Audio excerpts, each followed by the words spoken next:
Hola y bienvenidos nuevamente a bienestarpersonal.com.uy. En este segundo vídeo vamos a hablar de un tema por demás interesante en esto que nos refiere a la construcción de los estados de bienestar que habíamos comenzado en la lección anterior. Y estaremos brindando claves importantes a este respecto. Para ello debemos remontarnos al comienzo de la psicología, a las primeras teorías de cómo la psicología fue entendiendo que funcionaba el ser humano y la mente del ser humano, porque justamente en el funcionamiento de la mente radica en gran parte las claves para poder construir esos estados de bienestar y poder lograr esos anhelados, digamos, sentimientos de dicha y de gozo y de paz con uno mismo y con el entorno.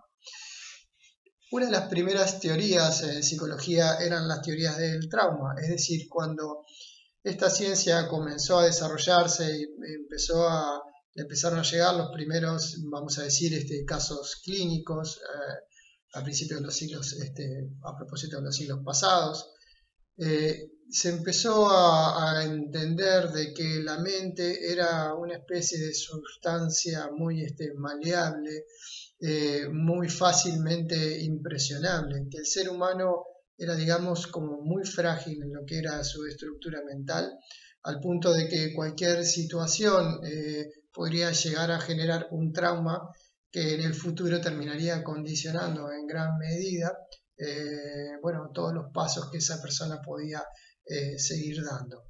Entonces, se hablaba mucho de, básicamente, de cuidar las condiciones en las que los seres nacemos y nos desarrollamos, y eso de hecho es perfecto y es absolutamente válido. Pero se llegaba al extremo de tener como cuidado de no, de pronto, no poner un límite claro a un hijo o de preservarlo de determinadas situaciones o de rodearlo de ciertas como burbujas para que el niño no se traumara, para que la persona no se traumara, para que no se le fuera a generar determinado complejo que en el futuro podía como terminar arruinándole supuestamente la vida. Hay muchos casos clínicos debidamente documentados que arriban como este análisis. Los primeros casos de histeria, por ejemplo, con los que trabajaba Freud, los empezaba como a analizar, empezaba a ir como hacia el pasado, casos con configuraciones sintomáticas muy complejos, configuraciones sintomáticas al punto de personas que estaban como paralizadas, que no podían caminar, que tenían ceguera, histéricas. Y bueno, y a través del análisis, a través de ese psicoanálisis, iban como arribando a determinadas situaciones que le habían pasado en la infancia, que luego, bueno, fueron generando como esos complejos hasta llegar a esa configuración sintomática que básicamente le llevaba a tener una vida completamente infeliz a la persona. En esas primeras teorías del trauma uno puede entender un poco la subjetividad de esa época, uno puede ir entendiendo, porque siempre las teorías son formas de ver la realidad conforme la subjetividad de la época, de los momentos y de los sujetos.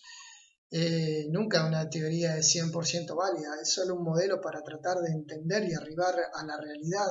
Nunca hay una verdad. En tal caso, la verdad es la suma de todos los infinitos puntos de vista existentes.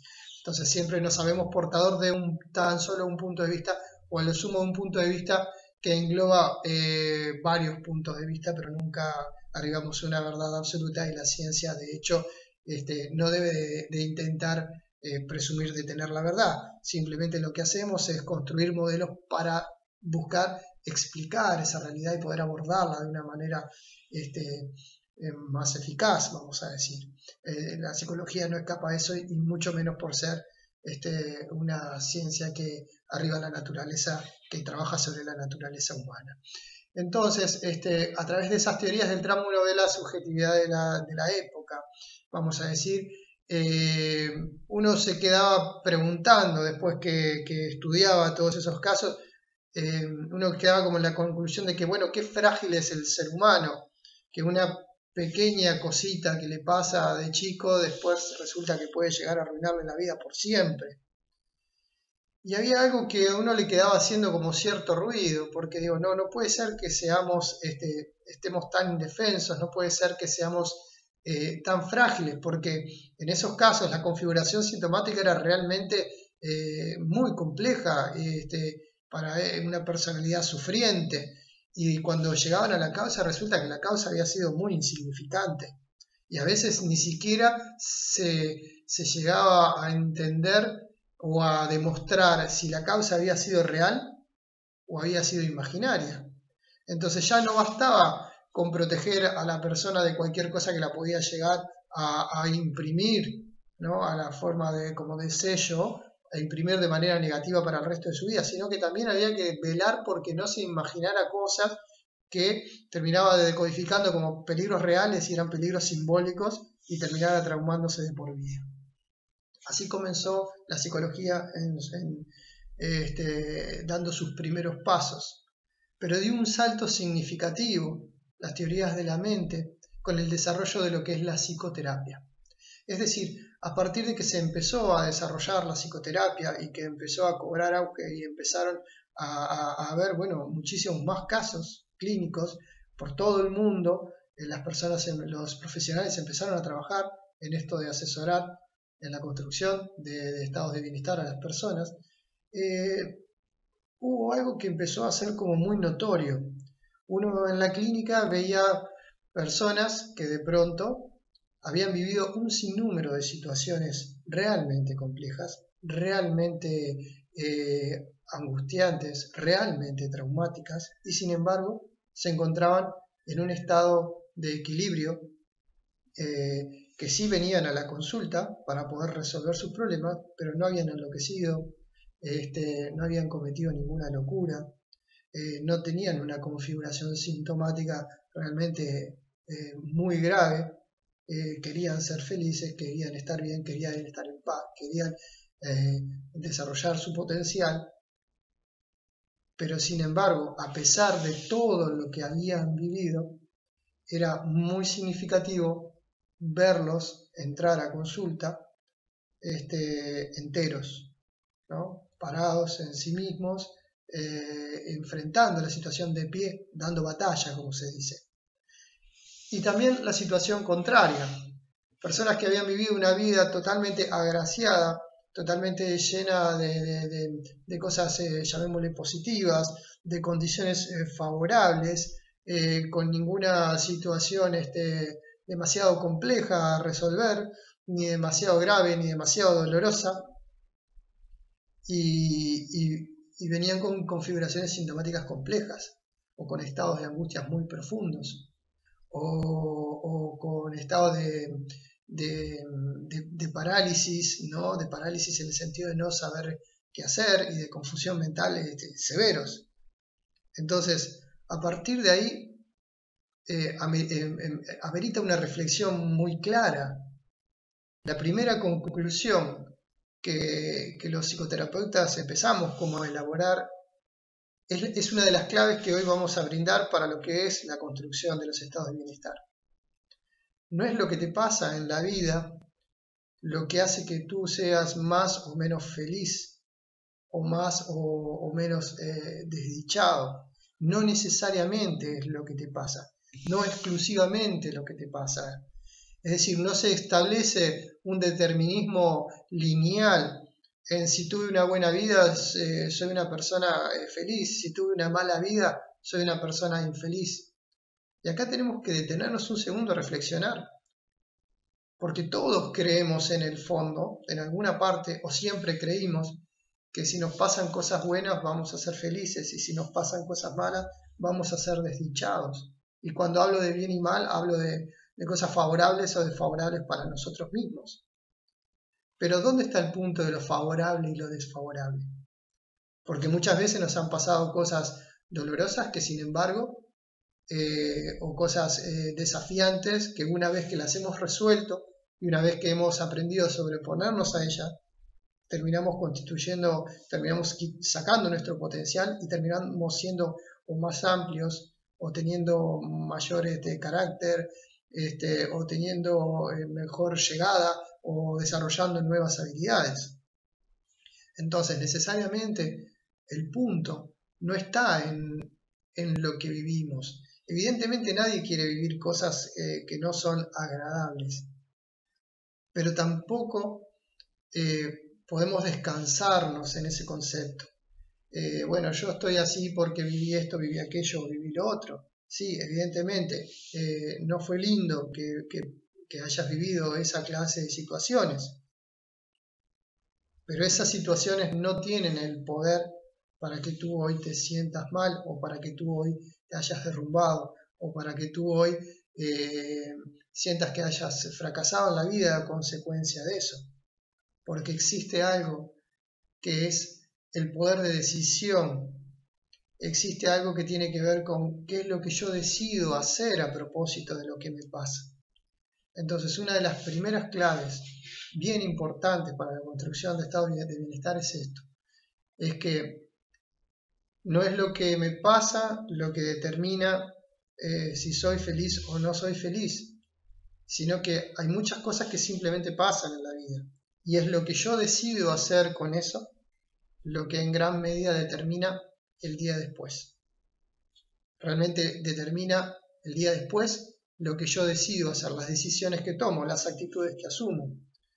Entonces, en definitiva, a partir de esos casos clínicos que se fueron documentando a lo largo del mundo y a partir de que los profesionales se fueron conectando y compartiendo la experiencia, se empezó como a construir una nueva teoría acerca de los estados de bienestar, una teoría que surge de la praxis, ¿no? Vamos con la teoría a la experiencia clínica y la experiencia clínica nos devuelve una visión, nos devuelve datos que modifican nuevamente la teoría y volvemos a hacer una nueva síntesis.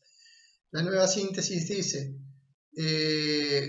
a partir de la documentación de los casos clínicos que vamos viendo, podemos entender claramente que gran parte de los sentimientos que albergamos hoy tienen que ver con las posturas que asumimos a propósito de las cosas que nos pasan. Entonces, una de las herramientas fundamentales para todo esto es la interpretación de la realidad. Los invito, a partir de este segundo vídeo, a tener una parte, a focalizar una parte de nuestra atención a cómo estamos interpretando la realidad a diario. Porque de acuerdo a cómo nosotros interpretamos la realidad a diario, es como nosotros vamos archivando los recuerdos y las vivencias en nuestra mente. Y de acuerdo a cómo vamos archivando esas vivencias, es como vamos hilvanando experiencia tras experiencia y es como vamos generando estados de ánimo.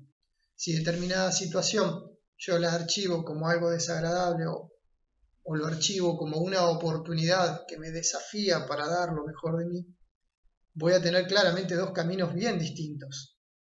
Es decir, supongamos que una persona pierde su empleo y uno puede decir, bueno, perdí mi empleo, esto es una desgracia, esto es una situación lamentable, y a partir de ahí entrar en depresión y a partir de ahí de pronto, bueno, generar una sucesión de conductas que determinan situaciones que luego terminan no siendo felices para la persona. Pero quizás si la persona de pronto toma esto como una oportunidad que lo desafía, quizás encuentre un mejor empleo o quizás diga, bueno, este es el momento para desarrollar un emprendimiento personal que quería hacerlo, o quizás esto es una oportunidad, es una situación de crisis, pero también es una situación de oportunidad que me va a permitir a partir de hoy expresar cosas que hasta este momento en ese empleo no estaba pudiendo expresar. Entonces, las cosas que nos pasan no son necesariamente ni buenas ni malas, en el sentido de que no necesariamente están determinadas en forma lineal a hacernos bien o a hacernos mal. Somos nosotros, a partir de la interpretación que le damos a esas situaciones, los que determinamos qué vamos a hacer con ellos.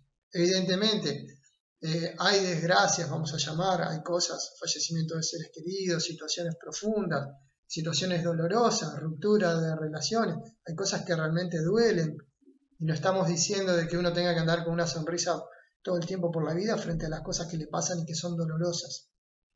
Solo decimos que la decisión que uno toma a propósito de esto es una de las cosas que determinan si uno va a pasar prontamente por esa situación, si uno va a sobreponerse rápidamente o uno va a quedar como condenado a seguir repitiendo ese dolor y a quedar como entrampado en esa telaraña de la que nunca va a poder salir.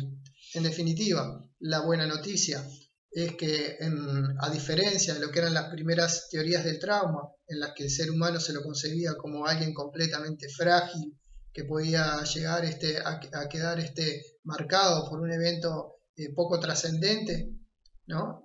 Con configuraciones sintomáticas complejas en el futuro, pasamos a otra visión del ser humano, a un ser humano mucho más determinante, a un ser humano que tiene mucho más poder para de alguna manera hacer o deshacer, poder para manejar su destino, o por lo menos qué decide hacer con esas cosas que le pasan. Entonces, los invito en estos tiempos, en estas semanas, a poner una parte, a colocar una parte de su atención en una clave importantísima para la construcción de los estados de bienestar, que es qué interpretación estoy haciendo de la realidad, qué interpretación estoy haciendo de las cosas que me pasan. Porque de acuerdo a la interpretación que esté haciendo, es la actitud que voy a asumir y por tanto es el lente con el que voy a estar observando lo que me está pasando y es lo que voy a terminar sintiendo en definitiva. Bueno, muchas gracias por mirar este video.